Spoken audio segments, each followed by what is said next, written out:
میرے نبی پاک علیہ السلام نے فرمایا ایک بندہ گنجا تھا، کوئی شے نہیں تھی، سر پہ بال بھی نہیں تھے، رویا کرتا۔ اللہ تعالیٰ نے فرشتے کو بھیجا، تجھے کیا چاہیے؟ تو کہنے لگا بال آ جائیں اور تھوڑا مال آ جائے۔ فرشتے نے ہاتھ پھیرا تو بال بھی آ گئے، تو بکریاں بھی آ گئیں، لائنیں لگ گئیں، مال ہی مال ہو گئے۔ دوسرے کے پاس گیا، وہ کوڑا تھا، اس کو جا کے کہا کیا چاہیے؟ کہنے لگا شفا ہو جائے اور کچھ اللہ تعالیٰ آسانی کر دے۔ شفا بھی ہو گئی، گائیں بھی دے دی، بھینسیں بھی دے دی، مال ہی مال ہو گئی۔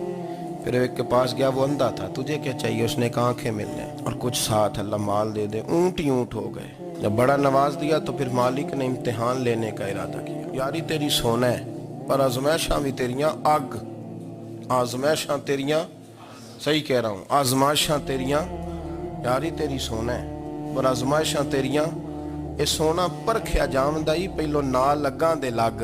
اللہ نے فرمایا آزمائش کرو۔ سب سے پہلے گنجے کے پاس آئے، اسے کہا اللہ کے رستے میں کچھ دیکھنے لگا، میرے خرچے ہی بڑے، دیکھو تو صحیح کتنی مشکل میں وقت گزارتا ہوں، حال ہی کوئی نہیں۔ تو اس نے کہا میں نے تو سنا ہے تو گنجا اور بھوکا ننگا تھا۔ کہنے لگا میں تو جدی پشتی رئیس اعظم ہوں، تجھے کس پاگل نے کہا ہے بھاگ جا؟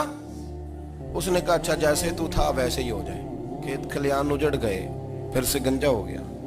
حضور علیہ السلام فرمانے لگے، پھر وہ اس کے پاس گیا جو کوڑا تھا، اسے کہا کچھ دے۔ کہنے لگا خرچے ہی بڑے، اب پوچھ لیں کسی امیر آدمی سے، کہے گا چکی کے نیچے ہاتھ ہے میرا، میرے سے زیادہ تو اب پریشان بندہ ہی کوئی نہیں، کیا بتاؤں آپ کو، اتنا ٹیکس ہے، اتنا جرمانہ ہے، فلانی شے، بڑا کچھ گنواتے ہیں لوگ۔ اس نے کہا میں نے تو سنا تو پہلے کوڑا تھا۔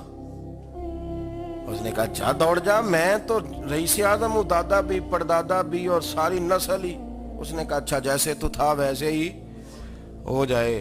پھر وہ گیا اندھے کے پاس اور جا کے کہا اللہ کے نام پہ کچھ دے۔ تو کہنے لگا رب کے نام پہ؟ یہ کھڑے ہیں اونٹ، جتنے تیرے دل کرے لے جا۔ اس نے کہا کیا معنی اس بات کا؟ کہنے لگا یار تجھے کیا بتاؤں، میں تو اندھا تھا، میں نے تو کبھی دنیا دیکھی نہیں تھی، پھر اس کریم نے فضل کیا تو مجھے بڑا کچھ دکھایا، میں کیا بتاؤں، میرا دل کر رہا ہے کہہ دوں کہ پھر اس نے کعبہ دکھایا، پھر اس نے روضہ رسول دکھایا،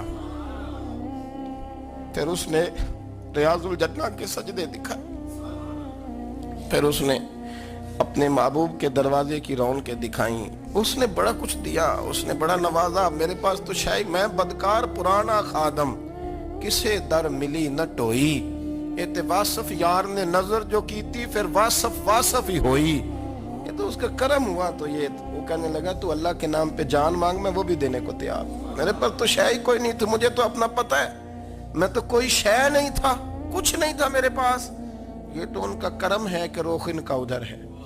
اور مختصر سی میری